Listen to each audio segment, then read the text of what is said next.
রংপুরে নকল ঘি তৈরির কারখানায় অভিযান চালিয়ে ৫ মণ নকল ঘি উদ্ধারসহ উৎপাদক মাইদুল ইসলামকে গ্রেফতার করেছে পুলিশ। শনিবার বিকেলে মেট্রোপলিটন ডিবি কার্যালয়ে অতিরিক্ত উপপুলিশ কমিশনার সনাতন চক্রবর্তী সংবাদ সম্মেলন করে জানান, ৬ মাস আগে দামোদরপুর প্রেসিডেন্টের মোড় এলাকায় একটি বাড়ি ভাড়া নিয়ে দুগ্ধজাত দ্রব্য ছাড়াই শুধুমাত্র ডালডা, পাম অয়েল ও কৃত্রিম ফ্লেভার ব্যবহার করে সিটি ঘি নামে নকল ঘি তৈরি করে আসছেন মাইদুল।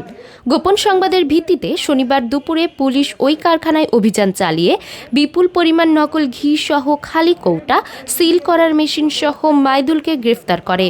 নকল ঘি উৎপাদন ও বাজারজাত করার সাথে অন্য কেউ জড়িত রয়েছে কিনা তা খতিয়ে দেখছে পুলিশ।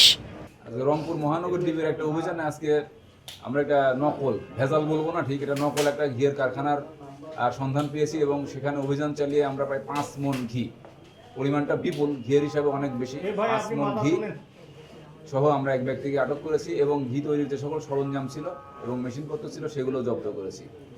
আজকে দুপুর ৩টার দিকে আজকে আমরা এই অভিযানটা পরিচালনা করি এবং তারপরে পরপরই আমরা আপনাদেরকে ডেকেছি।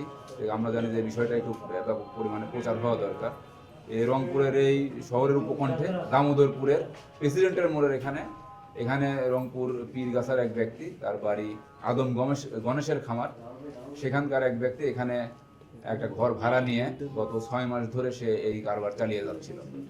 আমরা তাকে আটক করেছি এবং তার সাথে তার যে সরঞ্জাম ছিল সেগুলো আটক করেছি এবং তার বিরুদ্ধে আইনগত বিষয় যে আছে এগুলো প্রক্রিয়া চলছে। সাইমা শুভ্র, আপডেট টিভি।